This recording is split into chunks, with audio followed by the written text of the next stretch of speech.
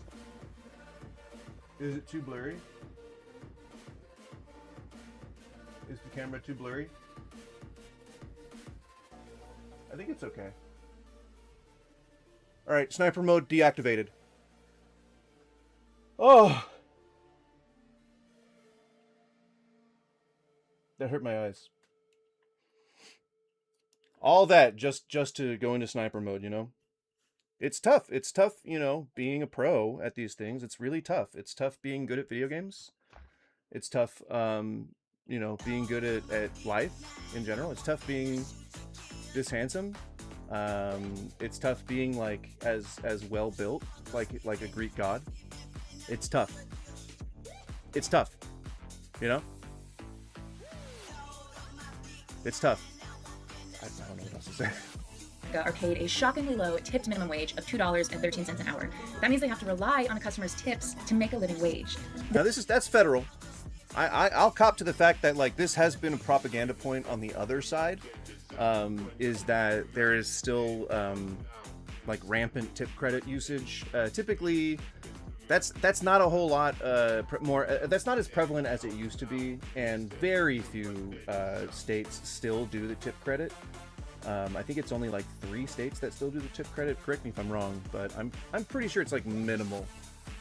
So I wouldn't be, if I was arguing for tipping either to continue the way that it was now or to take a change somehow, like I would not be using this as a reason for why. It's weak reasoning. It's a weak argument. I wouldn't be. Nah. It's most people in service industries, most people across the board are getting paid at least minimum wage. It's really just like sectors that don't have oversight or that don't have laws for protection or regulation or things like that, that still kind of keep people being paid minimum, like under minimum, because they're getting paid under the table, or they're not being like, it's a small business that has the minimum amount of employees but just over, so they're not subject to oversight as much as like a big corporation that does regular audits for that type of thing. And small businesses, I don't know if you guys work in like the health industry or any of like these places that do like audits of shops, but it's few and far between. It's very rare. I worked at Whole Foods on and off for like 10 years and worked my way kind of up until I was basically a part-time manager. And like I was working part-time, but I was a full man. Like I was a manager that only worked part-time. And so one of my sort of responsibilities was to walk with inspection agencies when they came in to verify that we were adhering to all like the guidelines and stuff. And my specialization was not specialization, but the department that I was the most familiar with was seafood, because that's where I had started. And so seafood has 3 different agencies that come in to oversee operations. One is the MSC, which is Marine Stewardship Council. It's basically about traceability when it comes to seafood. That's really all you need to know.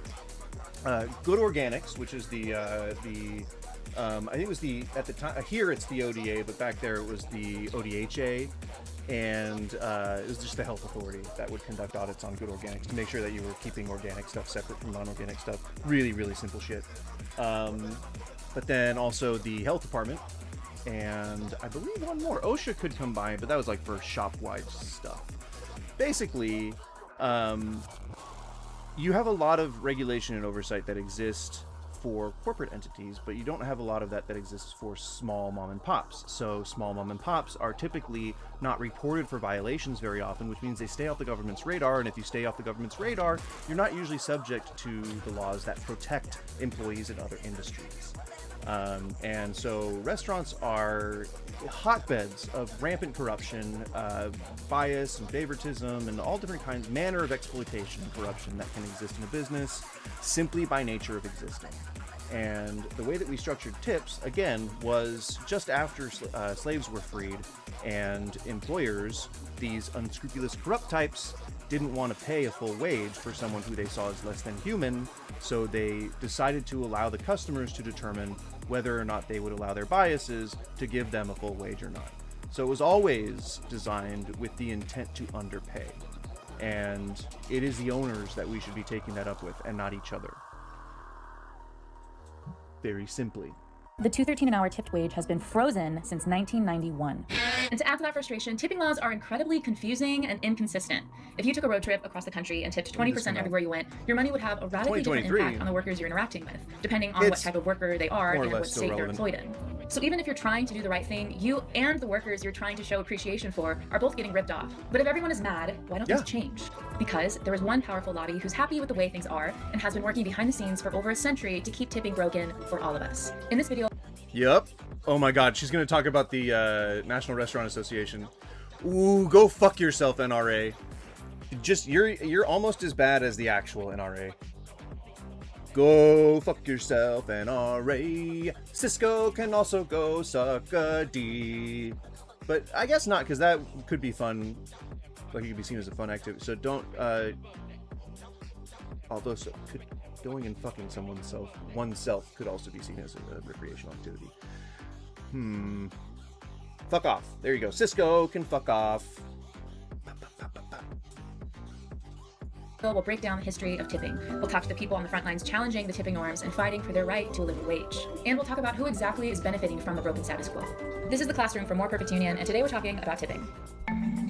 North America is the only region in the world that has this kind of tipping culture. And why is North America so behind? Basically, it can be all tied back to one lobbying group determined to keep workers and customers frustrated while they make more money for themselves. They're called the National Restaurant Association. They play a big role in all of this, and I'll get back to that in a minute, but first we have to go back farther and look at how the tipping practice arrived in this country. It's the 1850s, and rich Americans traveling to Europe are taking notice of a unique custom here where aristocrats give their servants small amounts of money to acknowledge their work. They called it tipping. The rich Americans were like, whoa, that's dope, let's try this back home. But back in America, people were not into this tipping idea. All right, so far, my history is still dead on.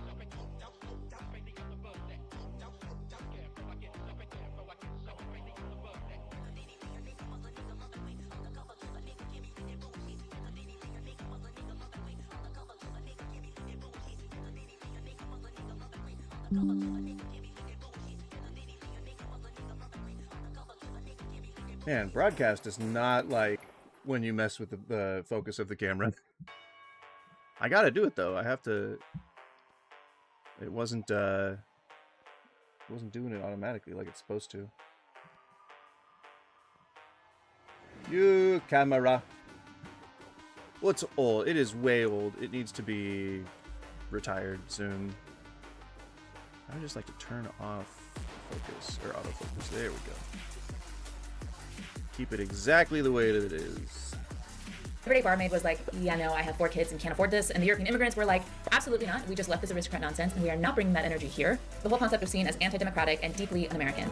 But in 1860, something big happened. Emancipation. Whoop! Whoop! Now picking my nose, guys. Look, I'm picking it. I'm not. I'm actually itching on the outside. They could exploit these vulnerabilities and pay black Americans as little as possible. They remembered that tipping system from Europe and they thought they might give it a try. Only this time, they were going to do it their own way. They thought, what if instead of paying these people a wage, we ask the customer? So far, this batting average, this would put me in the major leagues. I'm remembering my history correctly. Now, don't fucking take this away from me. I'm pretty impressed that my memory is still pretty good. Don't fucking take this from me. Customer to provide a small tip for their service, and then these workers can live solely off of that. Why should it be your burden of responsibility to give me all this money? In the restaurant and railroad industry, this became the standard, and the mutated American version of tipping was officially a go. Tips had replaced wages. But over in Chicago, the long hours and little pay for porters in the Pullman Car Company became too much. So after years of fighting and organizing under the leadership of Philip Randolph, they successfully created a union that guaranteed them a wage. It was an incredible win for these men.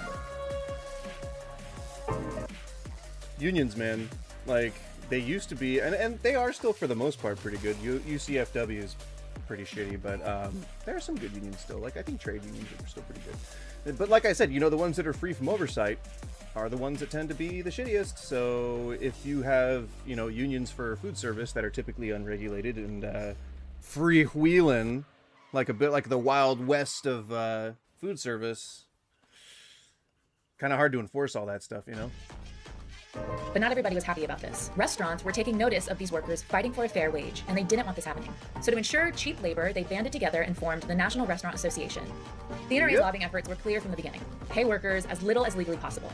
Yep. Cut to 1938, hello Great Depression and economic turmoil. The government steps in with a new deal and creates the first federal minimum wage of 25 cents an hour. Now all workers in this country were guaranteed to be paid a wage at the minimum, except tipped restaurant workers. They Yep. worked out of the bill. Why? Yep. Because of NRA lobbying. Yep. 30 years later, during the Civil Rights era, mounting pressure from the black community pushed Congress to finally address tipped restaurant workers making a wage. But instead of giving them the minimum, Congress added a tip credit that guaranteed these workers a sub-minimum wage. Now, for an industry, I'm going to spell this out real slow for you, and I hope that somebody in chat can answer me. Now, for an industry that is staffed predominantly by immigrants and minorities, specifically Black Americans, what could possibly be the reason that when drafting a law like this, they would leave that sector out? What could possibly drive someone? What concept could possibly drive someone to not want to sign those papers when introduced with the idea that an industry that is staffed predominantly with Black Americans, newly freed slaves,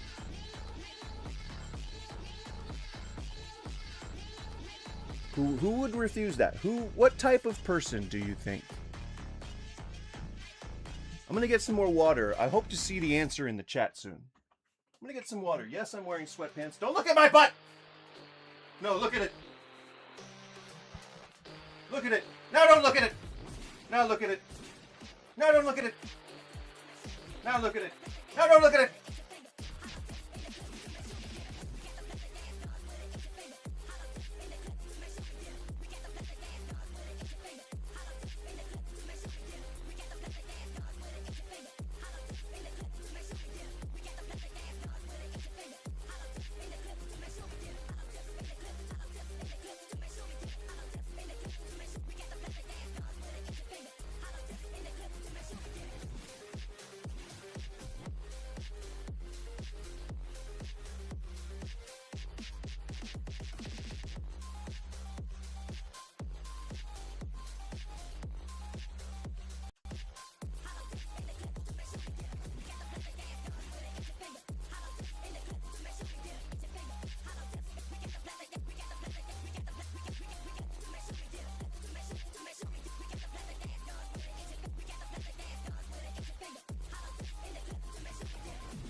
He's a pooper. Oh, my dog's a pooper. My dog's a pooper. It's definitely not race, so we can cross that off. It couldn't be race. It couldn't be race. Why would it be race? Why would people not like Black people? Come on. There's not a person alive who doesn't like Black people. Come on. Why would that happen? Why would that happen? It can't be race. It's not race. Why would you ever say that? How dare you? How dare you suggest that? This meant workers could legally be paid less than the minimum wage because, theoretically, the tips they got from customers would make up the difference. And if their tips didn't bring their take-home pay up to the minimum wage, their employer legally had to pay them that missing difference. Make sense? Depending on what shift you end up with and what time of year it is, kind of can end up pretty easily getting screwed by not having enough hours. Technically, they're supposed to balance it out anyway, but it can be a lot to expect and hope for if you're not already making a livable wage, you know? The sub-minimum And a great way to alleviate that, if you are, just gonna try to keep tipping around and stay an advocate for tipping, is to just pool tips and split them by shift. So every time a new person comes on, you split all the tips evenly, and then you start it over again. Every shift, every time someone new comes on, every time someone clocks out. Reason why managers don't do that is because it's a lot to keep track of in real time as opposed to just after the fact. But the problem with pooling tips is that it is absolutely corrupt, inherently a corrupt inherently corrupt process. And it's hard for me to say that there are a few places who do it the right way because we cannot verify that. You see what I'm saying? So like the very existence of pool tipping says that somebody's going to exploit that. And because pool tipping has to be done behind closed doors and only by managers, then there's just too much potential for corruption there. There's too much potential for favoritism, for like, keeping tips for yourself or tipping out managers, which is illegal, by the way. There's just too much potential for danger, for like something bad there that we have to figure out a different system. And so as it is now, I don't think that people should pool tips, but it's a fair way to do wages if you still rely on tips, is to just split the tips per every shift. Every single shift, all split completely evenly. Minimum wage stayed 50% below the federal minimum wage for decades until 1991, when tipped restaurant workers were making $2.13 an hour. That rate hasn't changed since 1991. Currently, right now, in 2023, nearly 20 states legally pay tipped restaurant workers $2.13 an hour. Others pay just cents more than that. When you Okay, so nearly 20. It's still not. I mean, I guess that's like 30%, right? 30 to 40%, something like that. As of 2023, I think that's changed as of 2026. Hang on, let me see.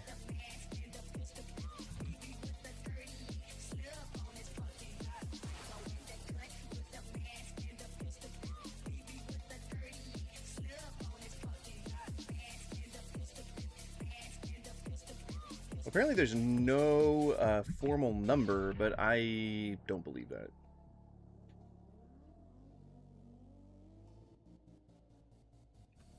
Because tip credit use is a compliance choice rather than a mandated practice, and because state-local rules differ, there is no centralized data set. The best available evidence comes from labor law research, industry surveys, economic studies.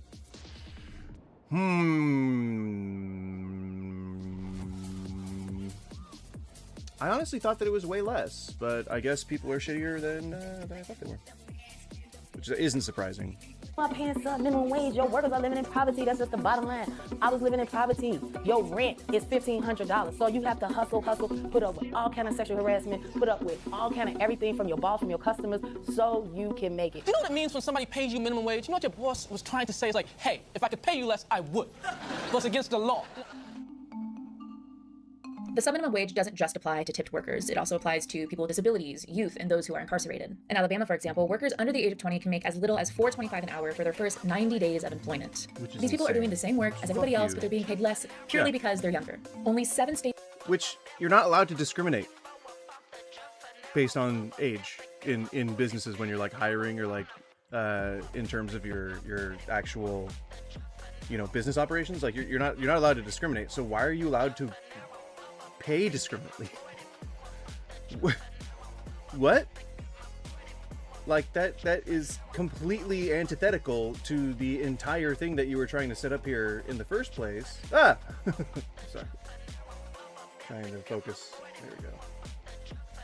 I guess I gotta manually focus it now. We'll probably just for just this one time. So I was still looking a little fuzzy there. States mandate that all workers, regardless of tips, must be paid the full state minimum wage. Why so few states, you might ask? The NRA. From my cold, dead hands. The other NRA. Today, the National Restaurant Association is driven by large corporate chains, and they spend millions on political lobbying that makes the lives of restaurant workers harder. The NRA's lobby is so massive, it's really hard to explain just how...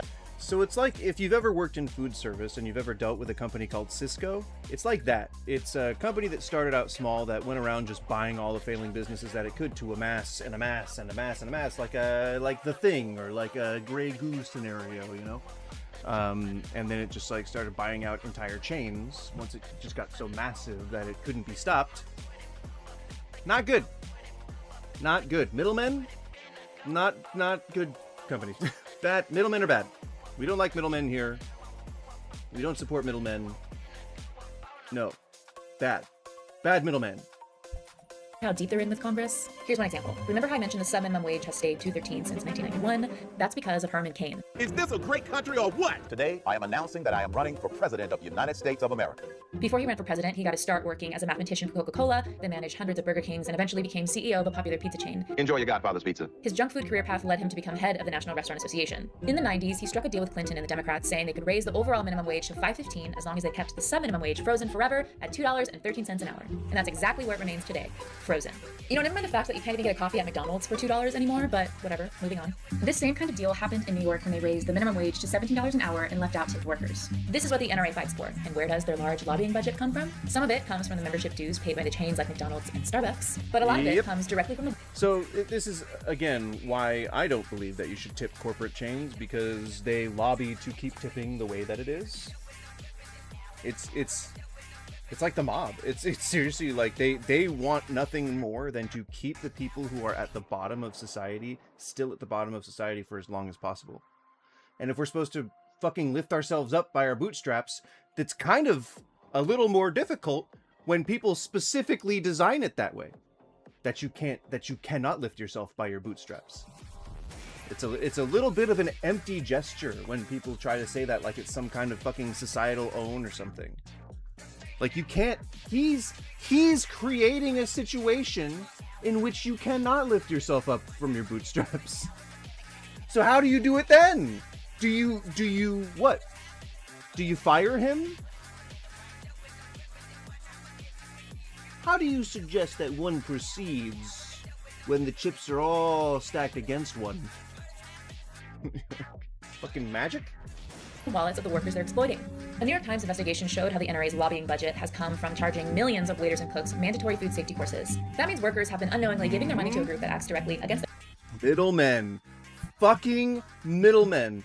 They invented these agencies. So don't fucking get me started on organic certification. I swear one of these days I just want to turn the stream on with just like a fun like background thing and then just start riffing on something. Like, because I swear to God, I bet you I could rant on like a lot of these topics for at least 4 hours. I just want to try it one day. We'll see if it works. But like organic certification, health department relays. So like an organization or company that comes to do your health inspection that isn't the health agency. The ODA, the health authority that isn't the at your state's like local health department, and middlemen like ServSafe or like Good Organics or what else? Organic certification, not organic certification. Non-GMO certification. So like in order to get those stickers, the non-GMO certified. All of those are rackets. All of those are literally just, it's like you see these channels popping up on YouTube now that do nothing but do like sort of lightly disguised AI slop. It's like that kind of thing. It's exactly like that kind of thing, actually. It's really just a series of businesses that are all owned by the same people that cooperate with each other to create monopolies. That's really all it is. Sorry, I want to change my title here. Boop. Put that top. On the top. I want to watch a series about an ancient Roman thermopolium or popina set in either 117 CE in Ostia right after the Hadrian takes power, and we've got all Egyptian grain ships, Greek, Syrians, North African traders, tons of dock workers and stuff. Basically, Deadwood meets the Bear meets Rome. It sounds pretty in-depth.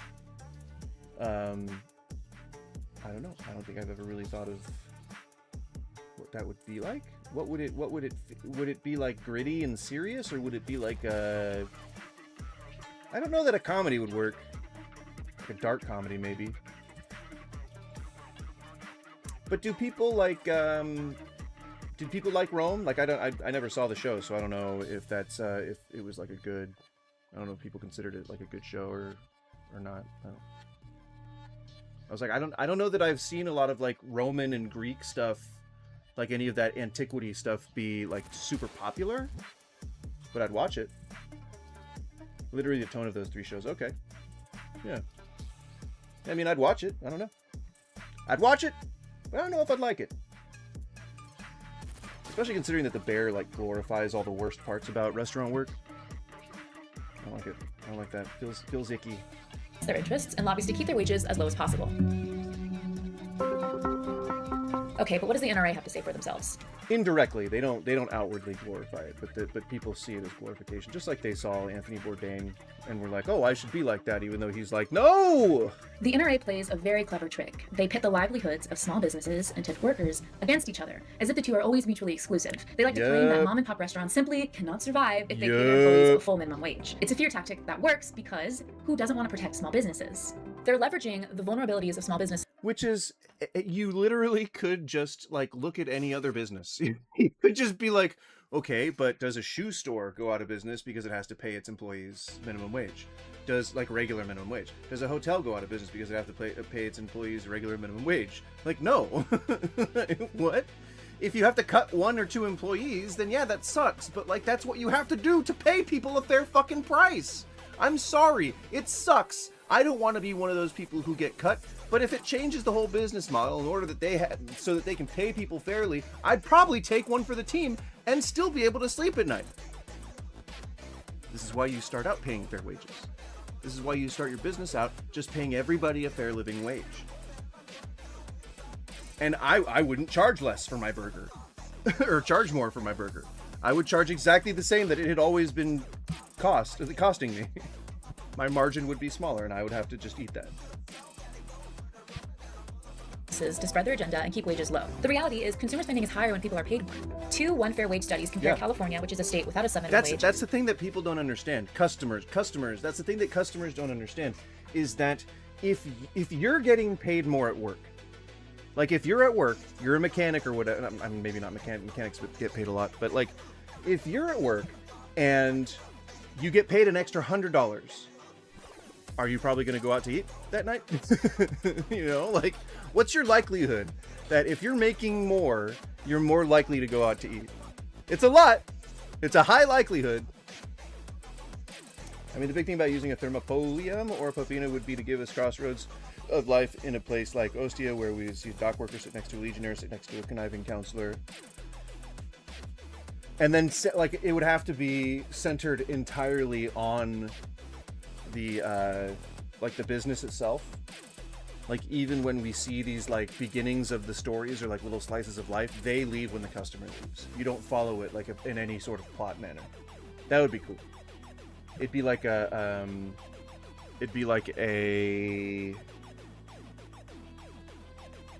oh, what are those called? When it's like small stories mashed into one big movie. Anthology. It'd be like an anthology.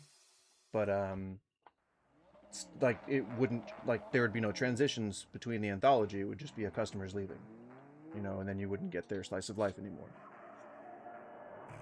I think that'd be cool. Try to figure, it would be like a challenge for a writer to try and fit all that into, like, an effective little blurb, you know? To Maryland and New York, like which are maybe states like 3 or 4 in an episode.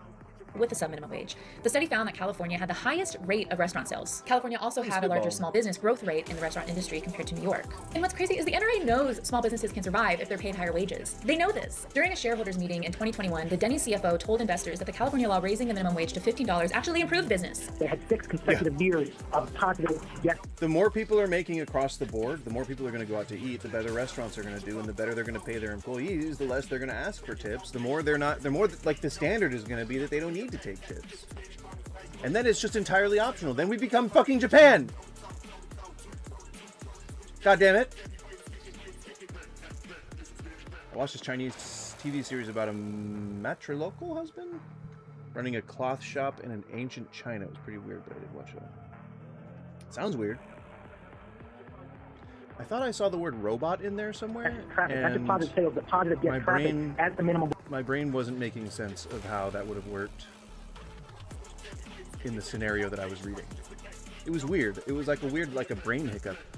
wage was going up, putting money into the pockets of our consumers to spend back with us. So we actually have seen the benefit of minimum wage in a tempered way. This means that after years Yup. fighting against minimum wage increases and insisting doing so would kill restaurants, these restaurants in the NRA were actually like, never mind. And even indirectly, if you're just improving the lives of your employees, they're going to enjoy working there more. They're going to be upset. They're going to be less upset about whatever corruption or exploitation you're doing because they'll be being paid more. They won't care. We're fine. We're good. Actually, we'll be fine. There's nothing to worry about here. Another talking point the NRA has is insisting that with the tip credit, workers never actually make $2.13 an hour, and that employers who allow this are breaking the law. Over a third of tipped workers report their tips and wages did not bring them up to their state's minimum wage. The US is the only country who has a tipping system like this. This is a uniquely American problem. There is good I could definitely watch a TV series about a robot husband running a cloth shop in ancient China. Yeah, it would be interesting. I don't know how you'd make that work. I'd be into it. Good news in this story. We are in an extremely historic time for workers. Let's go back to Chicago, the same city where the Pullman Porters unionized almost 100 years ago. The Chicago City Council is about to pass legislation that would phase out the sub-minimum wage there. That means tipped workers in Chicago will make at least $15.80 an hour with tips paid on top. This is going to be so historical when One Fair Wage passes here in Chicago. It's going to be national news because it started here. The One Fair Wage Just the ordinance tip. had so much energy behind it. I made a joke to that effect, Raw One, earlier, so kudos. From workers to local aldermen to Mayor Aliens, Brandon Johnson, that even I the guess. Illinois Restaurant Association came out and supported the move, securing a compromise to phase the wage increase over 5 years. And the NRA is furious at the IRA. I mean, if I was the NRA, I'd be furious too. Think about it. Chicago is the largest American city to independently phase out the sub-minimum wage. This could have a huge Sorry I'm late. Raw One, there's no mandatory time to be here. You just got to show up before it ends. impact across the country. And over Then you won't miss me. a dozen states, there are bills moving right now to push for the same thing. Over 1 million workers have left the restaurant industry, and 80% say the only thing that would bring them back is a full, livable wage guaranteed by law. I love what I do. It's the passion to see somebody happy, or you fixing something that they like, and they enjoy it. Restaurant owners, most of them do want to treat their workers right, do want to make sure that they're taking care of their workers. If low wages is a higher turnover rate, higher wages is a low turnover rate because it shows that you actually care about your workers. There's a way to get this done where the CEOs and the leadership. I have way more people calling me asking me if they can work another event for me than I have running out of my employee. So increased pay might be doing something right after all. There might be something to it. Feed their families and go on vacation and enjoy life. And so now workers have a choice. There's no going back to sub-minimum wages. Now it's just paying it forward for us and the next generation to come. We will come back to work because it's livable now. See, that's like it's not even a really indirect result. It's really a direct result of increasing wages across the board, is that you're doing something nice for members of your community. And even if you're just supporting a minimum wage, a higher minimum wage, or eliminating the tax credit for people who are, just doing in those positions, who are in that environment where they can make lower than minimum wage, then it would make you feel good to be lifting them up, as a people out of poverty, right? Like, isn't that why we form civilizations in the first place? To become community members and to help one another? It just makes sense. I don't know. It makes sense to me. I don't know why it doesn't make sense to some people, but it makes sense to me. You don't want to go on vacation. Anti-tourist protests everywhere except USA. I am not surprised. It would not surprise me to know that that is a true thing. I would be very not surprised. So, should you stop tipping? Oh, it's the end of the video. I think that is a very good video to watch amidst all of this anti-tipping propaganda. Sort again by hot again. Sort again by hot again. Poor seasonal workers don't get the money because of protests chasing the tourists. Yeah, that would be pretty fucking shitty. 3 hours ago. Has anyone done a directory of restaurants with mandatory service charges, gratuities, or other types of fees? So, I mean, whatever. It's a free country. Put all these restaurants on a list if you want, but you're limiting your own choices here. I don't just do whatever you want, I guess. But absent that type of law, hang on. I'm okay with the restaurants charging whatever they want. What I'm not okay with surprise charges. A tip is not a surprise charge. Holy fuck, dude. A tip is not just some surprise. Surprise! We've been doing it for over 100 years. Tipping is not a surprise. Hasn't been a surprise. Will not be a surprise. It's not a fucking surprise. You know it's coming. You just choose to be a dickhead. The anti-tourists say that they can't afford to go to the expensive restaurants because the tourists increasing prices. I mean, that's a result of not wanting the commerce. That's what happens. At the end of a meal or after everyone has been seated. After everyone has been seated? No, the tip is... No! They don't even know what you're fucking eating. So you're saying that food itself is somehow a surprise charge? Your logic doesn't even work in your own fucking point. If I was king, I would make them disclose when reservations are made or when a party is seated. Yeah, I mean, pretty much most restaurants will let you know if you're charged a gratuity on like a specific number of people. Otherwise, it's usually just assumed that the tip is somewhere between 10 and 20%. There's not too much more to go into it. That's it. That's all it is. What do you think if you had a seaside restaurant in Europe? I don't know. I would be charging fair prices and I would be paying fair wages to my employees. And if I have to shut down, I have to shut down. If my business fails, it fails. I will know that it's through no fault of my own. But I usually make sure to have a safety net underneath myself. You know, whenever I go into business, I make sure that I have enough to function during the lean times, and make sure that I am skilled enough or knowledgeable enough with every system that's involved in my restaurant that I can operate single-handedly if I need to. Everyone tips, everyone has money, and is big spending on vacation, but locals are protesting. I mean, if you open a business in a seaside town, you kind of have to understand that your business is seasonal. So you'd be, you know, saving up a nest egg and shit like that, right? What if protesters disrupted your patrons? I would probably be protesting with them, giving out free water and food and drink and stuff. So they wouldn't disrupt my patrons. I'd be disrupting my own patrons. We would probably have, you know, the flag of whatever nation we were. I would be part of my community. I would be, if that was the sentiment that was, you know, the reasonable sentiment to be had. You'd be like, tourists, fuck off. Well, no, that's not what I said. Raw One, since you joined this channel, you've had a habit of putting words in my mouth, and I'm not a big fan of that. You really should just take me on the words that I say. Unless I indicate that there's some other meaning to them, because otherwise then you're just not even talking to me about the thing that you want to be talking to me about. Then we can't have a substantive conversation. I'm like slightly autistic, dude. Like I actually mean the things that I say. Like and sometimes, you know, I may hyperbolize, but it's very rare, few and far between, you know. Usually only on here. I guess I code on here. I don't think that I did. You did say that you'd be protesting with them and that they'd be protesting, and they are protesting your customers. Well, no, they're protesting tourists, right? They're protesting like American tourists, I assume, is sort of the vibe. But that doesn't really matter who they are protesting. If it was the reasonable choice to make, I would be like giving my employees a day off. I would be saving enough up so that I can make sure to get through this lean time so that I can provide all the food and water necessary for the protesters to get the nourishment they need. If it was not a reasonable stance to take, see, I don't know the situation. If it was not a reasonable stance to take, then I would probably be, you know, either joining or supporting the counter-protest. I don't know. You gave me a hypothetical, but I don't know the details, so... No, they protest tourists in general, probably other Euros. Right, so that means that, you know, if I am not on good terms with my local community, then I would depend on tourists for my money.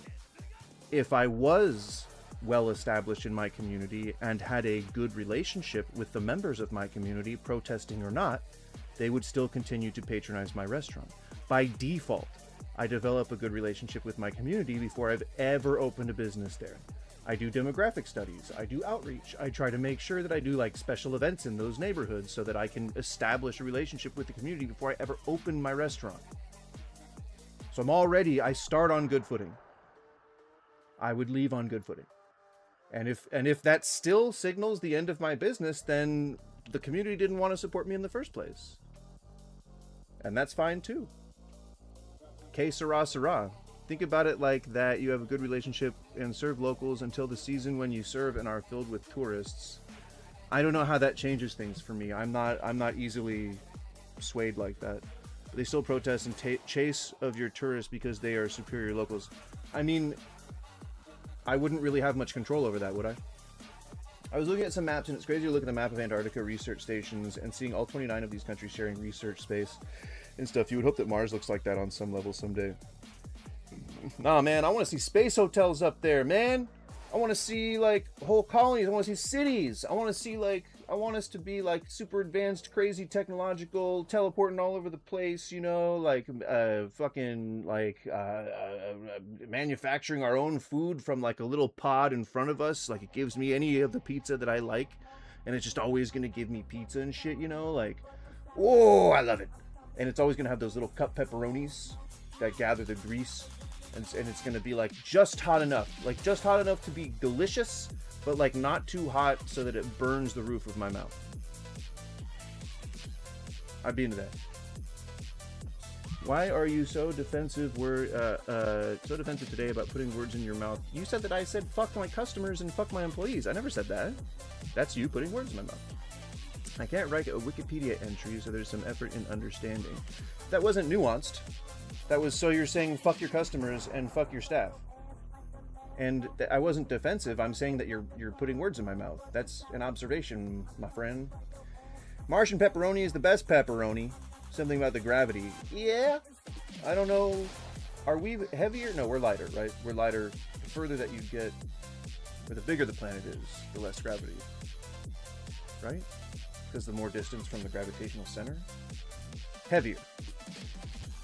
Why did I think we were lighter? No. What is it? What's the metric here? It's just a simplified way to talk. Well, I take people at their word, so you're gonna have to actually, like, you know, use actual, you know, what you mean with me, and not expect me to pick up on any nuance, because we're communicating through text, not voice. You gotta see that there's a barrier there, you know. That's what the tourist protests say, man. Read the news. I don't read the news of how tourism is affecting other nations' restaurants. Why is that something I should be aware of? We are heavier on Earth. Thank you, Hampy Samp. I appreciate you being here.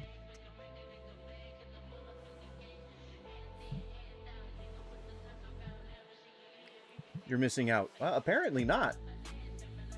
Because, I mean, my life's full enough without having to worry about the nuances of how tourist protests are affecting restaurants in in other countries.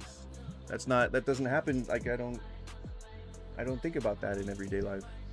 I'm happy to learn about it, but it's just not, it wasn't already up in here. It wasn't already up in the mental Rolodex. Sorry, no. Hold on. Whoa. I know most people don't know what a Rolodex is. Don't crucify me in the chat.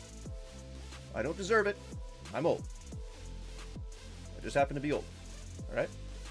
I know that Rolodexes don't exist anymore. I've seen some in thrift stores, but I've come up with a new way to describe this. And I think I might have said this on here before, but I've come up with a new way to describe what I mean when I say mental Rolodex. All right? Bear with me here. Instead of Rolodex, because if you don't know what a Rolodex is, it's like a cylinder that you use to keep business cards on or contact information. It's basically like a phone, a contacts app on your phone. And so you spin it and you get the right one, and then you pull the card out, or you like get the information, whatever. No, I do not watch World Cup soccer. I didn't this year. I have before, but it's you know, it's boring to me. But most sports are, so don't think that that's a specific attack on soccer. I call it my mental notes app now. I think that's a good trade. I think that's a good update to the saying. And it's better than Rolodex. I think it works. I think it works for the modern audiences.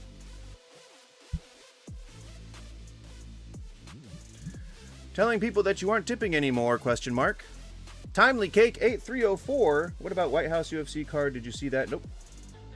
I think that it's immensely sad that people are going to tune in even to hate watch a production where a senile, whining baby cost taxpayers money while cutting our essential services to have airplanes fly over a fighting event that was happening on the same lawn where presidents gave some of the most memorable speeches and addresses. I think it's a bit of a travesty. I think it's a bit of a unpatriotic act, and yeah, I think it's just sort of a cherry on top of stuff that we've already seen from the current administration. I guess that would be a take, but I don't think it's an especially hot one. I think, you know, the hot takes all already happened already. You gotta get to the subject quick these days, and that's why I don't cover a lot of like current events anymore. Is because like I'm too late to the party sometimes. Did they taint the White House? I mean, you could say that there's different levels of that. You could say that he tainted the White House the second he stepped in there. But then again, you could say that, like, Obama, the fact that, you know, all the drone strikes on children, he would have tainted the White House. You could say that Nixon, with his scandal, he tainted the White House. Using it as his personal sex pad, both JFK and Bill Clinton probably be guilty of that. So, I mean, I think the White House is pretty covered in lots of blood, and maybe the blood of children, but I'm sure that, you know, that might happen too. But mostly the blood of Americans, and not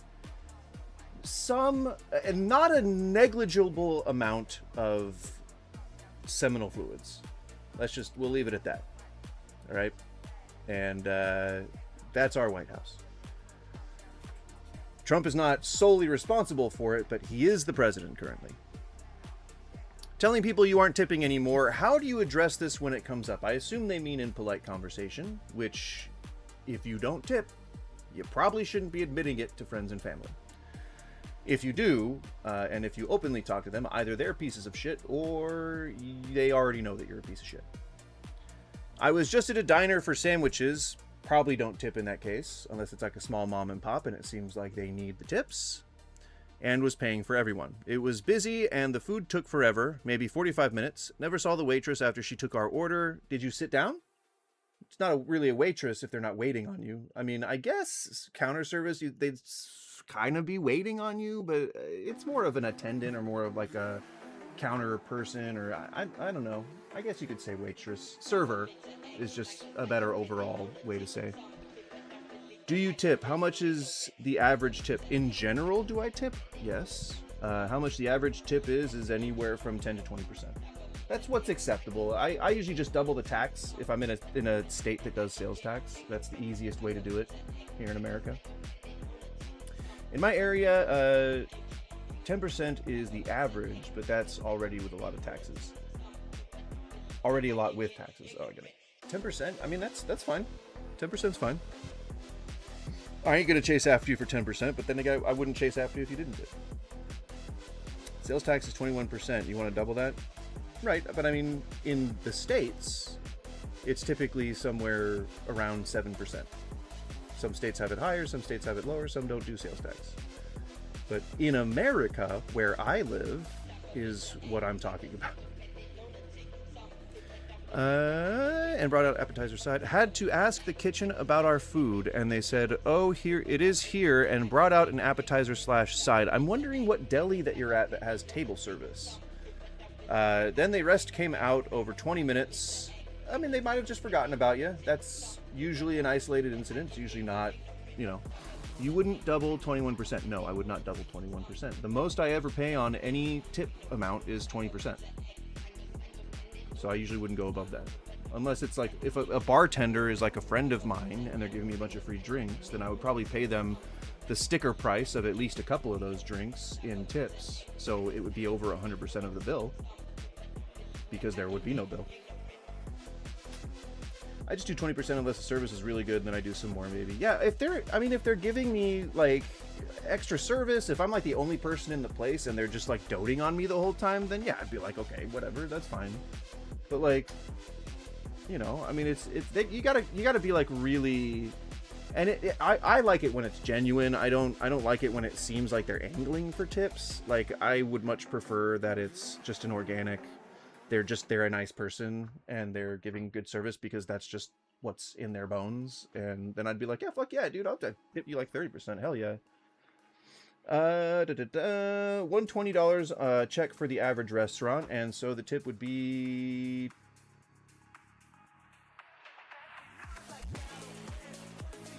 $20, $22.50, right? Am I correct in that? It would be like $20. So no, it wouldn't, you know, it wouldn't be a lot. The thing is, if you're going out and spending that much, then you're at least doing well enough to have gone out for dinner that evening, so you're doing well enough to spare the extra $20. I do 150 with tip. I don't know how you convert that. I don't know what that unit, how many of those to a dollar, I guess we could say. How many of those to a dollar is there? If the service is really bad, I might do 15 or something. I don't know. If the service is really bad, then I'm just not going to eat there. That's the thing. Like, I'll still tip, and then I just won't go back. If it's like specifically the server who is doing like all the antagonizing or doing something that's like, I don't know, if the server is actually doing something that causes me anguish, and I'm like, I will never come back here again, then maybe I might not tip. I probably wouldn't tip in that case. Like, if they didn't give me the food, or if they messed up my order, and then they were a dick about it, then I would absolutely not tip. But I mean, I think you probably already tipped at that point. But you get what I'm saying, you know? Like, it's a permeable and varied thing, and I think that's what people can't really wrap their heads around. Is like, well, when do I tip and when don't I tip? And I think they let their insecurity fuel like whatever the distaste is that they have for tipping fatigue. I know that it's multifaceted issue, and that there's not just like one like part of it, but it do be that way. 150 with tip for 120 launch is fine, but 200 is too much. $20 is too much on a $100 bill. That's 20%. $100, it would be 20, and then 150 would be more than that. It'd be 20, 30, it'd be $30. No. Yeah, no.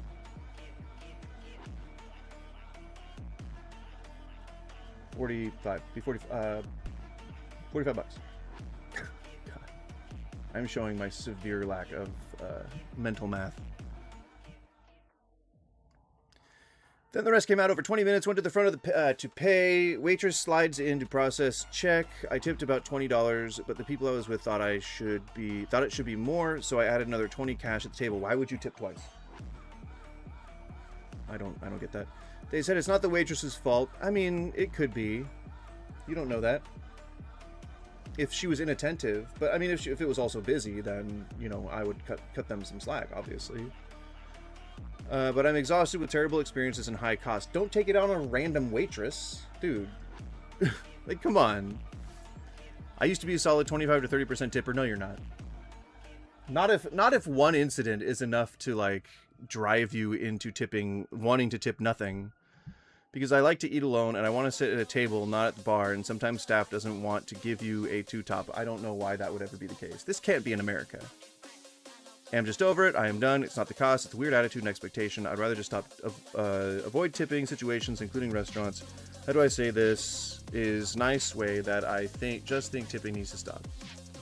The area I live in has pretty standard $20 tipped wage for servers. What? $20? What? Oh, tipped wage. Okay, so like $20 after tips. I guess is fine. That's a standard of living. That's fine. But like, this has nothing to do, this is all just you telling a story. It doesn't have anything to do with how to interact with other people and telling them that you're not tipping anymore. Mandatory tipping is weird. I mean, I don't think that there really is mandatory tipping.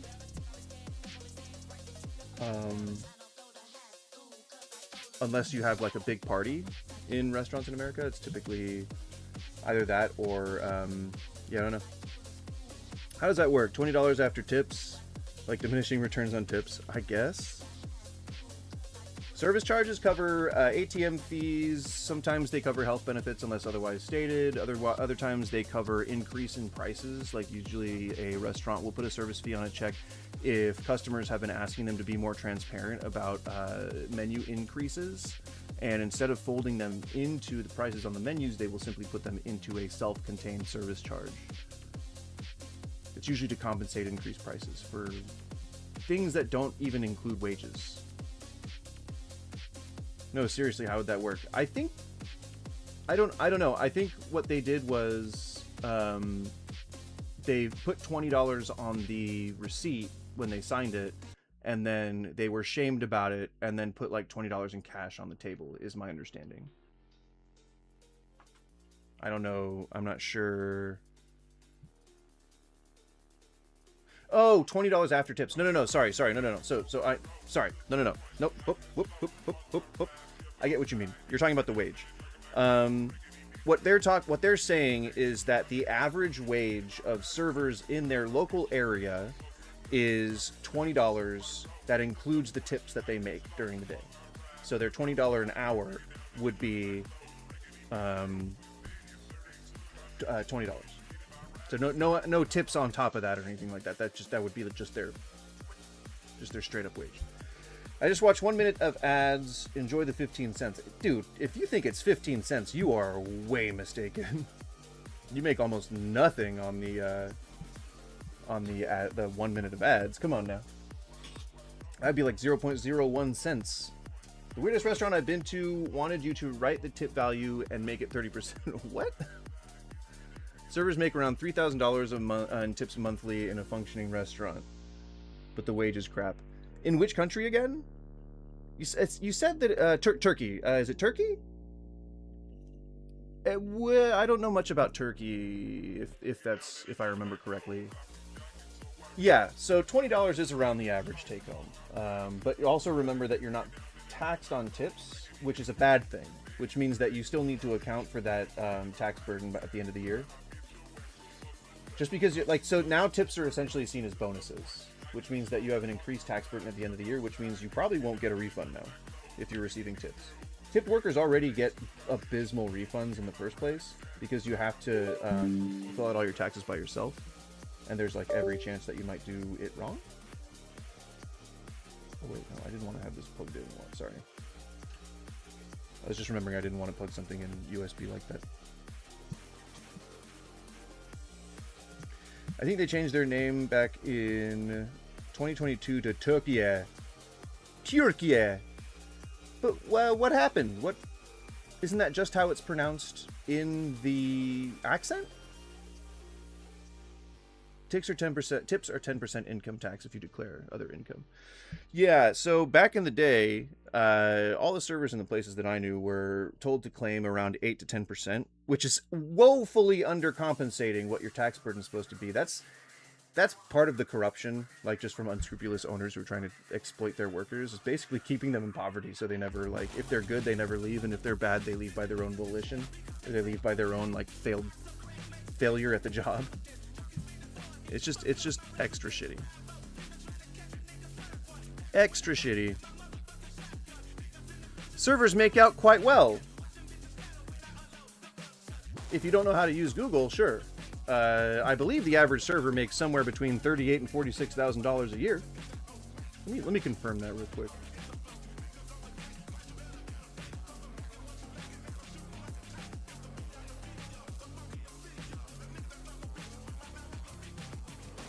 Oof, no, I was way off. I was way more generous than I should have been.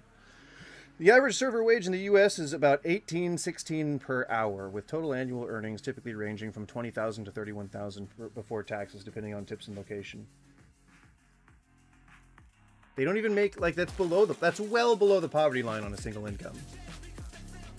You know, like, here's Hank Green talking about it. I don't want another video for. I gotta find videos against. Oh, Turkey. Good morning, John. Okay. Thank you. Isn't it Turkey? Isn't it just the same accent? Turkey. I am from Turkey. Isn't that the accent? Is that the correct? I'm pretty sure. That's pretty rich over here in 5 years' time. I mean, you guys probably have like less to worry about. I don't know. Oh, sorry. I didn't watch that video. I feel like it's just the same word with the accent. Because like, imagine when you're just meeting somebody for the first time. Like when we're in caveman days. Not caveman days, but like a person from the country would say, "I am from Greece." Then like, or Gracia, or whatever their ancient language form of the place that they're from, they would say it in their accent, right? And so you would hear it in your accent with your frame of reference for your accent. So it would sound weird to you. That's why we recognize accents as being different in the first place. But if someone said Turkey, and then you are like, let's say an American, then you're like, oh, it sounds like he said Turkey. Oh yeah, Turkey. Oh, okay, well then I guess the country's called Turkey. Right? Isn't that like, that's like, I think that's understandable. It's one of those things where the country isn't called the thing we call it. Okay. So it's a delightful video. It's only 6 minutes and 24 seconds. I was gonna say like, I've already gone on too many tangents already. No, I think that it legitimately gave me some of the background that I need to hopefully start. He does not sound good in 1.5 speed. Down the path of enjoying some World Cup, which I legitimately want to do, but I did find myself asking a bunch of questions. I assume most of those questions will be answered just by watching sports, but one less so. But I'm unsure where the goals are going to come from, although that's also true for the other teams in their group, the US, Australia, and Turkey. Is Turkey pronounced like that? Do I not know how Turkey is pronounced? Of course I do know how Turkey is pronounced, the bird, and unlike almost all countries except for Georgia and perhaps Hungary, Turkey, the country, does have the problem of having its toponym in English, its most common toponym, be more commonly used for a thing that isn't the country than for the country itself. So in America, Georgia, if you hear that, you think the state, not the country. If you hear Hungary and don't see it spelled, you think the sensation, not the country. Right. China may have once also... I grew up feeling this in my bones. Turkey is Turkey. Why is it also the name of a country? I felt it in my bones. All while growing up. Held this distinction, but no one calls their China China anymore, and also we spend a lot of time talking about China the country now, so if you just provide the word China with no context, no one is going to think dishes first. So this is obviously not a great situation for Turkey. Children all over America hear Turkey and they think that it's hilarious that a country is named after a big silly bird. Now of course, I always wondered why. Turns out that the big silly bird is in fact named after the country, but that also has its own problems because of course turkeys don't live anywhere near Turkey. Turkeys were actually named after a different kind of bird that looks a little bit like a turkey, guinea fowl, which were traded to Europe through Ottoman trade routes. Aren't guinea fowl peacocks?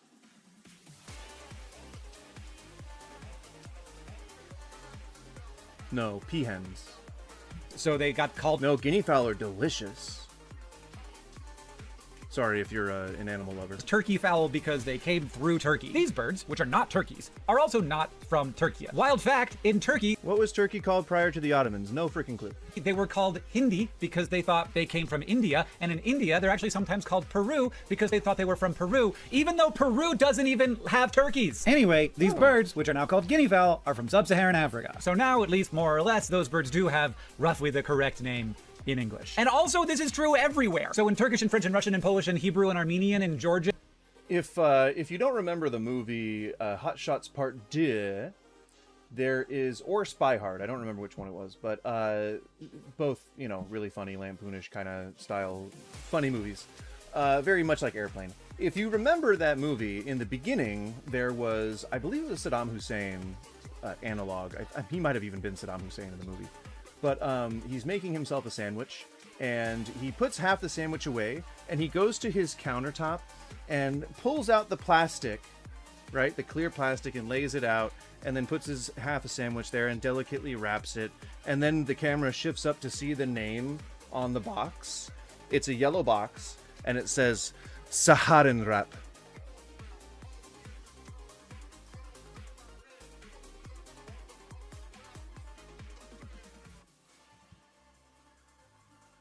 Come on. Come on. I'm pausing so that you guys can get the laughing over with. I'm pausing so that the laughing can run its course. I know that you guys are probably like doubled over belly laughing, Cynical's laughing.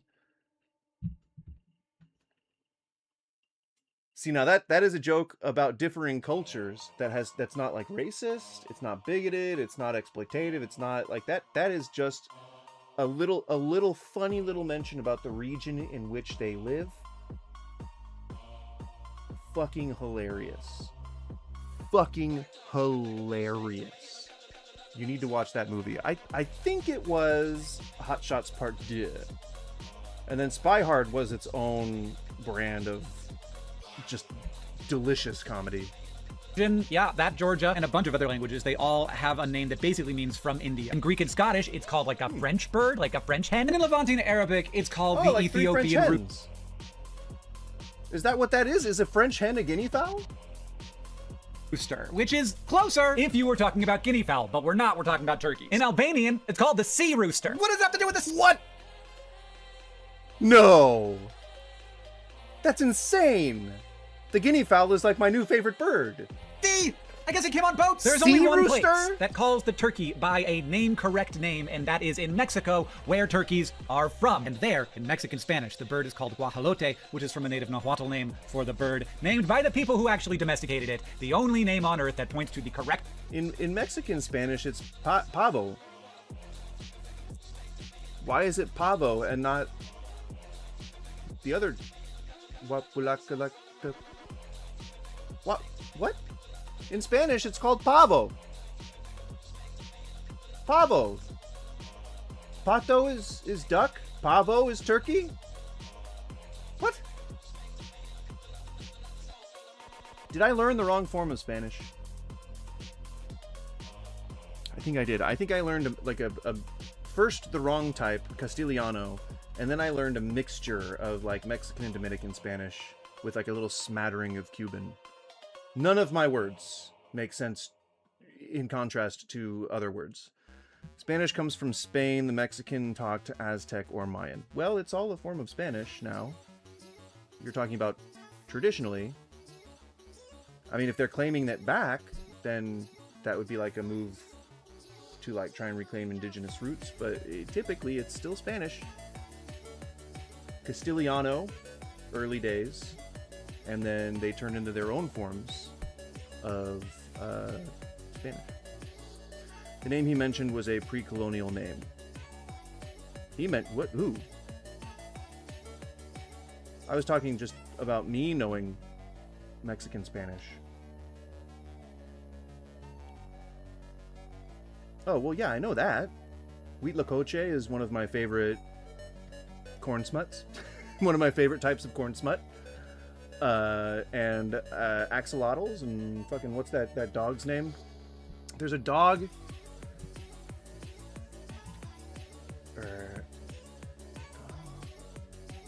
I cannot pronounce the name of it, and I've been seeing it over the years.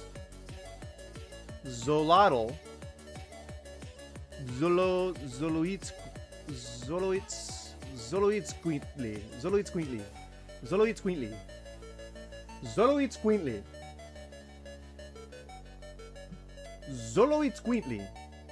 That's a breed of dog.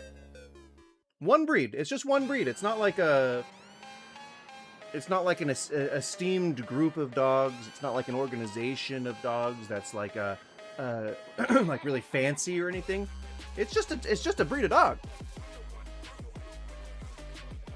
Xoloitzcuintli. Yeah. And they're pretty cool looking dogs too. The Mexicans were the Aztecs and the Mayans higher up. You're talking about like the differences in geographical location between ancient civilizations, and I think a lot of those records have kind of been purged. I'm not in order to keep the cultures disparate, but not done by themselves. And the native Indians are a different nation. I mean, I think it's all just kind of broken up of a bunch of different cultures from around the area as time kind of moved on. I don't think there's really any one origin to like different geographical groups today. I think they all share ancestries pretty widely. place. But that's not what this video is about. This video is about toponyms, the names that we have for places. And toponyms are crazy. We have all these names for other places that have often nothing at all to do with what the people in those places call that place. Georgia, the country. That was substantive enough. I think I know enough about why, right? I think, is that an ant? No, it's a fly. Bastards. It really pisses me off. Sorry, the name of this post is "Servers Make Out Quite Well," which we've established is absolutely not the case. The Spaniards banked the Aztecs, and that made the Mexicans. Oh yeah. Well, we all know about the. Well, maybe not all of us, but most of us know about the the South American Trail of Tears. Who was it? Frederick Ferdinand? Who was it? Who was the famous conquistador? Was it Ferdinand? Am I getting the first name right? Francisco. No, I think I've made out with plenty of service. I think I've made out with plenty of service, and they're usually pretty good at it. Servers, They do make out quite well, I guess, conceptually, right? It really pisses me off that they make them. Hang on. I gotta get my voice right. I gotta get into a voice, like a voice actor sort of thing here. Just hang on. Put the music down so I can get in the right headspace. Okay. Here we go. Hang on. Bear with me here. Okay. I'll take some water here. All right, we're gonna do this podcast style. We're gonna do it syrupy smooth. We're gonna do it like you could fall asleep to my voice. Okay, just hang on. I gotta get my mic in the right position so I can read while I am. Here we go. Okay. All right. I gotta be really close to the mic because you gotta be able to hear the sultry baritone in my voice. All right. It really pisses me off that they make themselves seem as though their pay is below minimum wage, when in actuality, they do make a decent salary in a job that's essentially entry level. Was that good so far? Was that in keeping with what I had described? I think that's pretty good. Hang on, we'll keep going, all right? Just tell me if it sounds good, okay? First off, have to get at least the state minimum wage. That puts them on the same level as retail. But since they get tips, they far surpass all other minimum wage jobs. With tips, it falls on about par with other minimum wage retail jobs, because typically corporate jobs that offer benefits offset the cost of those benefits and sometimes end up paying you higher in addition to also offering benefits, not to mention advancement opportunities. It's way easier to move up in a corporation to get better responsibilities and better pay when that corporation exists and when it's not all just mom and pops with no room for advancement. So no, in general, in addition to them not making a living wage, they're also double fucked by customers like you, but also by unscrupulous owners who just don't want to pay them a full living wage, whereas corporations are forced to do so. If you're I think another thing that people don't really understand about this whole wage thing is that certain laws don't apply to you, like oversight and protection laws don't apply to you when you're under a certain number of employees. So businesses will go out of their way to try and make it so that they have just one person under the minimum, so they don't have to give benefits, or they'll keep people only to the end of the probationary period so that they don't have to pay them benefits. You get what I'm saying? Like, they'll advertise their job as like, oh, we pay really well, we're competitive, and things like that. But then they'll fire you before the 90 days end, so they don't have to pay you benefits. So they not pay you, but so they don't have to give you benefits or give you an increase if you negotiated that during your interview, or like a hiring interview or whatever. And in many cases, places still pay under the minimum wage, knowing that it's illegal. Just in general, just straight up, just like, fuck it, I don't care. Is the mentality that they have. If I get caught, I get caught. I'll pay the fine, because the fines way undercut, or are way undercut by the amount of money that they save by not paying a living wage. These are people who engineer things to be on razor thin margins, because it shouldn't be like you shouldn't have to pay $30 for a pizza. That's not how much they cost at all, like anywhere near how much they cost. And typical markup for restaurants is supposed to be somewhere between 30 and 150%. I know 150 sounds like a lot, but we're talking really fancy places here. Like between 30 and 150%. $1.30. You know, if that thing cost $1, he's got to charge $1.30 to make his nut. That's not a lot. 60 is the average. That would be a good margin. I think a decent pizza is like 20 to do at home at least. And that's that's if you're buying all the ingredients and you're gonna pay like $20 but you're gonna be able to make multiple pizzas from that. You know what I mean? Like you're investing, like you're extending that quite far. You know, instead of like going to a pizza place and paying $20 for a pizza that you can only eat once, maybe have some leftovers, but still, it's real smart to do that shit at home. Fucking, especially like if you have a cast iron pan that's well maintained, then you can do amazing personal pan pizzas really, really easily, like really conveniently. Before I worked at Microsoft, I worked at Wendy's, Texas Steakhouse, Dollar Tree, Target, Hollywood Video, and a college where I ran their AV stuff and set up satellite uplinks with other schools. The job, 2 jobs I would never want to do again are Wendy's and Texas Steakhouse. Yeah, it's typically food places have the worst experiences because they're governed by such lax standards of oversight and protections for their employees.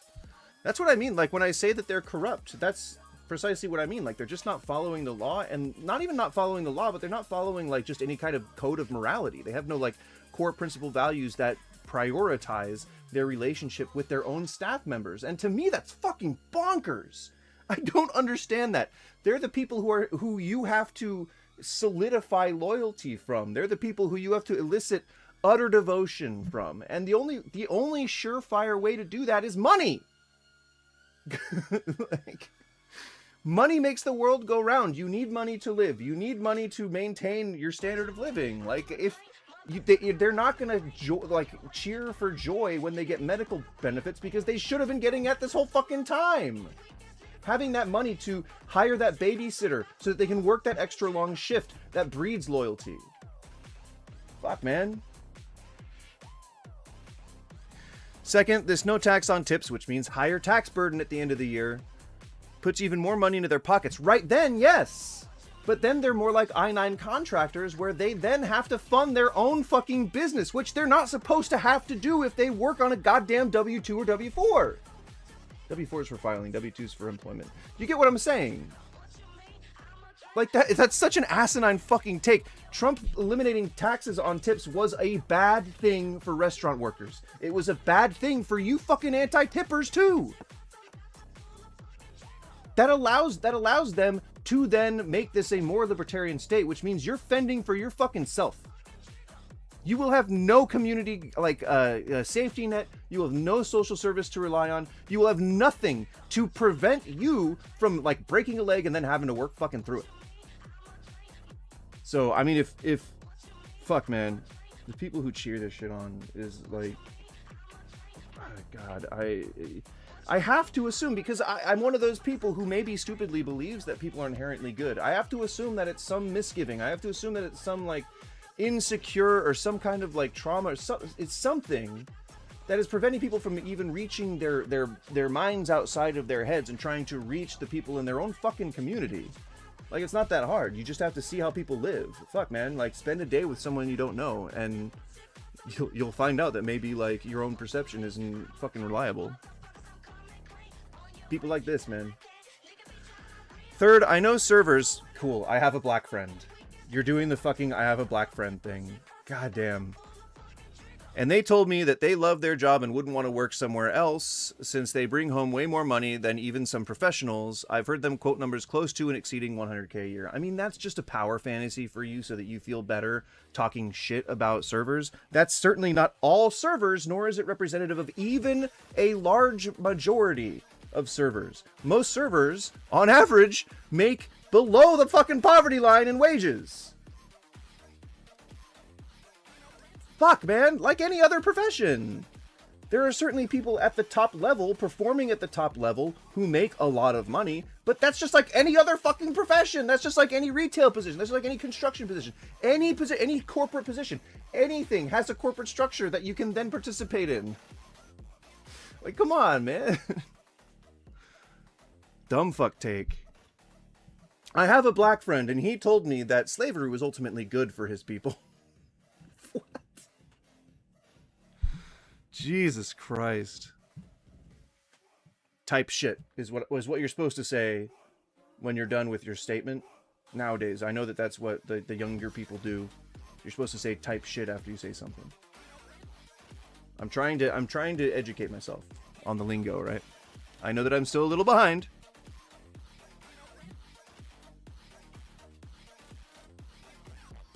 I'm just looking at this with no context.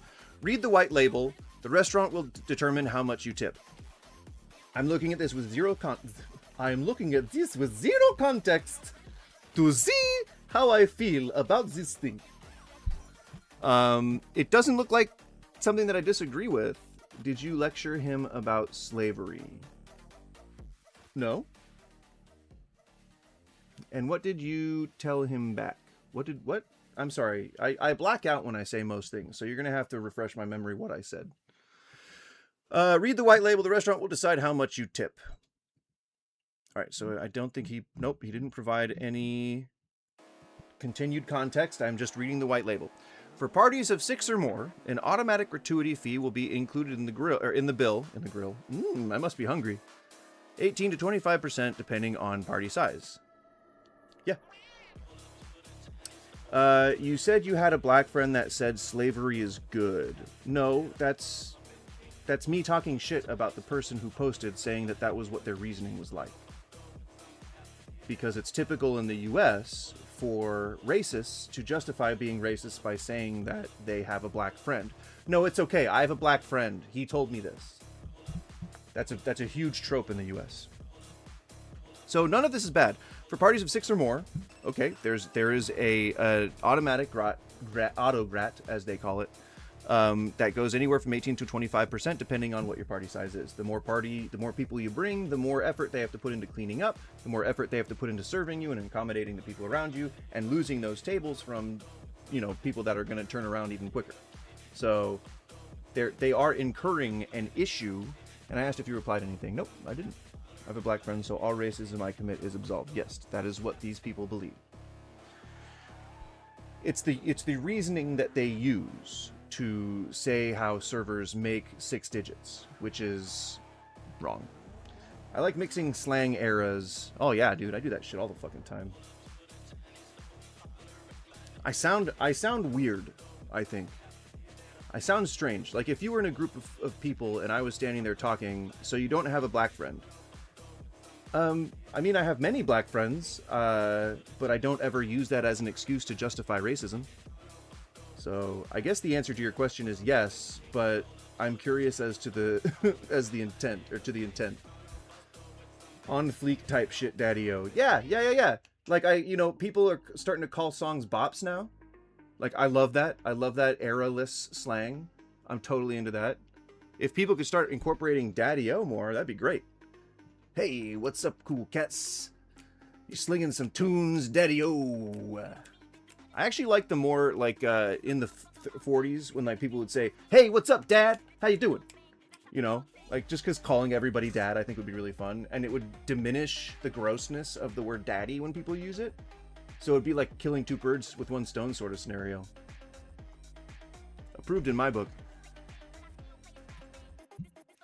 So there's nothing wrong with having a specific tip policy that adjusts depending on the people that are there. I think that this is a really weird thing to be upset about. I mean, you're gonna get charged more for food. Are you upset about that than you would if you were 4 people? You liked the Jim Crow timeline. What on earth are you fucking saying right now, Rawlin? I'm walking out. I decide how much to tip, not the restaurant. Well, not for the things that you guys would call service fees. This is the exact kind of tip that they're talking about when they say that they don't like service fees. The actual standard is whatever the customer agrees to after reviewing this menu. That said, I wouldn't eat at this place. Yeah, because you're probably racist. I mean, this is nothing. This is shrimp lo mein, fine. House lo mein, I assume is probably good. That looks fine. Singapore noodle combination, clear rice noodles stir fried with curry. This person's clearly just racist. They just wanted to like talk shit about being like Asian food. For what reason? For what reason? Okay, do dynamic pricing now? What's dynamic pricing? Is that a thing? I'm guessing a pricing that changes depending on like your like, or are you talking about like Korean barbecues type stuff? How many racists are there in the US? Oh god, at least 51% of our voting populace is racist. It's corporate jargon for surge prices. Go fuck yourself. Not you. I mean corporations that do that. Go fuck yourself, corporations. That's not cool. Fuck dynamic pricing. One of the worst things to ever happen to the hustle trade was things like Uber and DoorDash and shit. You need middlemen. Now we need middlemen in our society. Like now we need them. Luckily that place has a door so you can walk out after reading that label on the menu. You know, sometimes these people do come up with like really, really benign humor. Like it's not very good, but there are some things where I'm like, that's not entirely unfunny. That's not entirely unfunny. I think that's an okay joke. It's not good, but it's an okay joke. I can kind of like get behind that a little bit. See, but it's on par with something like this. It'd be nothing because I do not want to do business there. Yeah, I mean, not especially creative or punchy. I got worst service in places with mandatory tips. I don't even know what that means. More than one and less than 100 million. Well, no, I said like 51% of our voting populace, and about 30% of us voted in the last election. So it'd be about 50% of that, 51% of that. So like, is that 100 million? It'd be like 50 million, right? 47 million, something like that. 47 to 50 million. So there's quite a lot of racists in America, quite a lot. More than is typically comfortable. Quality of your service entirely subject and not something that can be quantified. True, which is why everyone should just be getting paid a living wage. Bada bing, bada boom. I want to start off with some details that might actually help a little bit. I live in Oregon, so you get a higher end minimum wage in addition to tips. Not in all of Oregon, only in Portland. Definitely not true in places like Hillsboro and Malala. And like, come on, man. Is that in Washington? I think it's in Washington. What percentage of the population were monsters, including angels and demons, in Supernatural before the end? That had to have been a lot. Because all of heaven was shut to, like, most of the angels, right? It had to have been a lot. It had to have been quite a few. Like billions, I'm thinking.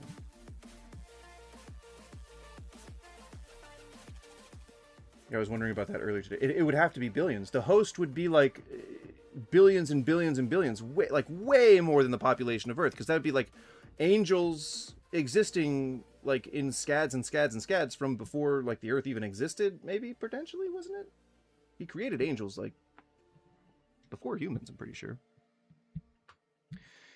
What I've become more aware of lately is that my place is that place is in my city. Oh, places in my city objectively give you worse service than places where they have to kind of work for it.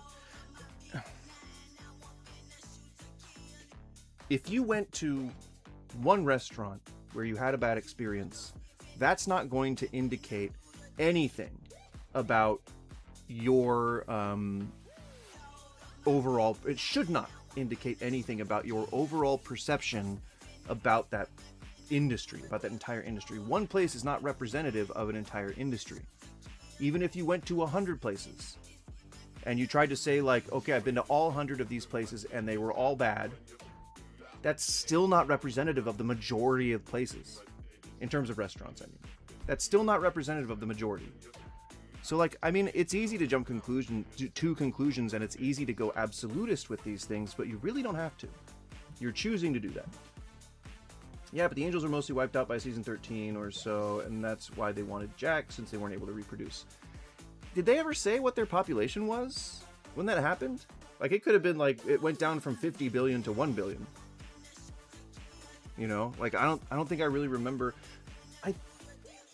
I might remember them saying like, oh, it's just you, me, and a couple of others. Like it was the woman that we saw in a previous season, who kind of not turned evil, but like was way more militant than she like kind of let on. And then Cass, and then Metatron, or no, someone killed Metatron in one of the previous seasons. I don't remember. It's been a while. I don't remember if they ever said that. And I'm not talking about you have to go above and beyond. I mean, these people straight up almost seem disinterested and giving me quality services in giving. Compared to places that don't ask for tips or you have to choose how much you give them, the mandatory tip places actually give the worst in my experience. In your personal experience, but not as a general like assessment of the entire industry. Holy shit. Do people ever see beyond their own fucking noses sometimes? I was at a pizza shop I go there every once in a while, and the pizza is expensive, and they have a mandatory 20%. It's not even for sitting down. If you are, yes, it's 20%. It's just around 20% in general for any, like, just start your thing at 20%, and then it can go down as like you decide to. I don't know. I don't think we should do that. I don't think we should base it on little fucking like things that can be subject to bias and racism and sexism. I don't think that we should be doing things like that. They should all just be getting a goddamn living wage. And until then, we should just be tipping 10 to 20%. There's no like fucking nuance to that. It's very, very simple. I'm wondering if this has been the case with other people. Do you notice mandatory tipping places don't give as good service as places where you have to work for it or is not required at all? Of course, people are going to jerk this guy's dick and tell him that that's the way the industry is now. It's all broken, you know. All servers are just entitled, man. All servers are entitled. Don't mean you should just leave nothing as a tip, man. I don't think so, but I do remember one episode where the guy was selling body parts on the internet to monsters. Said there were more than 100,000 low-key monsters in the U.S. But does that include angels?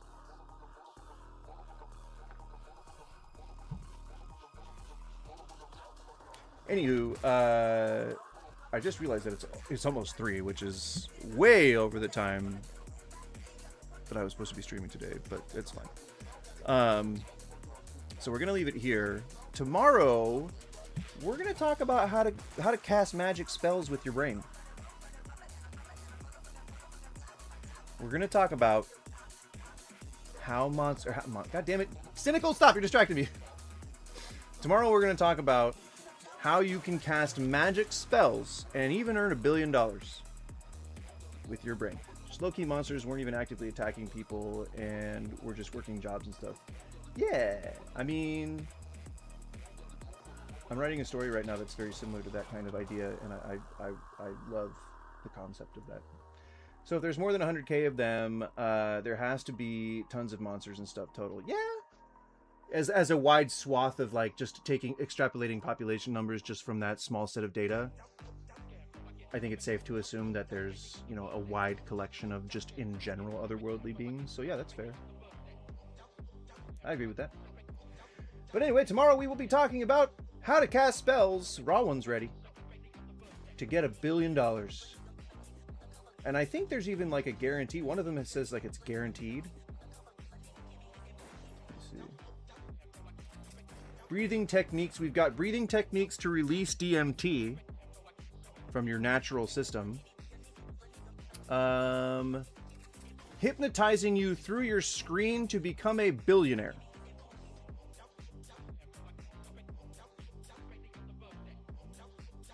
We'll definitely be watching that tomorrow. So yeah, you've got some interesting stuff to look forward to. Fireball, maybe, if that's in the cards. I think the takeaway overall from casting spells with your mind is that you can do pretty much anything. Do what thou wilt. You know, everything is permitted, nothing's forbidden. You know, that's how we're gonna do it. Sounds like manifesting? That's right. That is right. You've hit the nail on the head. We're gonna be talking about hermetic practices as educating us by way of AI. So we're gonna let in AI for the most part. I think most of these channels we're gonna look at tomorrow are AI slop. But there's a pretty well-known phenomena where when AI starts to hallucinate, people start seeing like religious messages in it, and it's kind of, there's like a lot of overt things that you can do to make that happen. But it's not anything new or emergent consciousness or anything like that. It's just artifacts and hallucinations. But people are very willing to see that as the new Hermetic Dawn. So we're going to take a look at that tomorrow, and we're going to maybe try and cast some spells. I know we're going to have fun. That's the very least of it. But maybe we'll manifest $1 billion. He's claiming he's going to hypnotize us to manifest $1 billion. So, I mean, we'll see. We'll see what happens. And if you want to watch that, then fucking, like, you know, hit the like button and subscribe. Subscribing is like a big thing. Nobody fucking subscribes to channels anymore. I've even seen people on big channels releasing videos talking about people not hitting the sub button. Like, I don't know what the aversion is. Just hit the fucking sub button. Like, it takes a single click, and I need to get up to 500 in order to get monetized. So I'm hammering it in there. I'm doing my part, saying please sub and all that shit. At least I'm leaving it to the end of the stream. Thank you guys very much for showing up and being here today. And we got 6 viewers across all platforms, which is pretty good. That's pretty darn good. I would say we performed pretty well. If only they mashed these metrics together and I got all the watch time for that on one platform, that'd be great. But you know, you do what you can, right?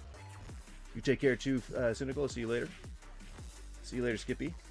The billion will not manifest. How fucking dare you? How do you know? Maybe it will. Start willing it to happen, and it will.